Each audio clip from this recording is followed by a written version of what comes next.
déjà vous vous dites par quoi je commence, vous avez commencé à tirer un fil. Ah Vous bon? restez pas sidéré.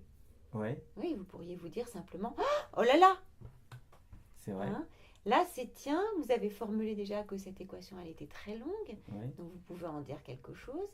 Et puis, vous avez un début de solution. Il faut trouver par où commencer, par quel bout la prendre. Et c'est déjà en train de se dénouer. C'est comme lorsqu'on fait de la géométrie, par exemple, et qu'on doit démontrer quelque chose. Mhm. Euh, Mon cas personnel, c'était que je perdais complètement la question.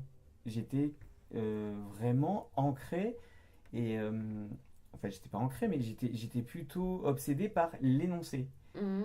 Mais l'énoncé indépendamment de la question.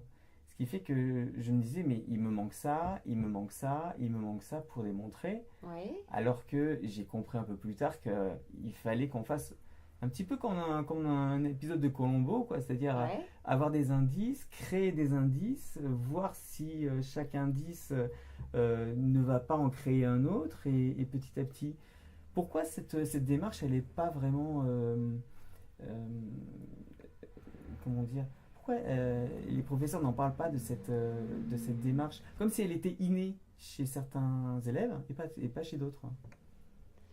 Est-ce qu'ils vous en ont pas parlé ou est-ce que vous vous êtes pas aperçu qu'ils vous en parlaient? Peut-être que vous pouviez le comprendre non pas en classe, mais à l'issue d'une réflexion personnelle. C'est venu plus tard. C'est-à-dire qu'il y a eu un moment où vous vous êtes dit, mais moi qui suis intelligent, pourquoi j'arrive pas à faire des maths? Faire des maths, hein, c'est pas répéter un même procédé indéfiniment. Ce qui est amusant dans les maths, c'est l'aventure.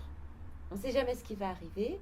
On a un petit cours avec 3 théorèmes, et avec ce cours et ces 3 théorèmes, on peut vous poser une infinité d'exercices et on peut inventer une infinité d'énoncés.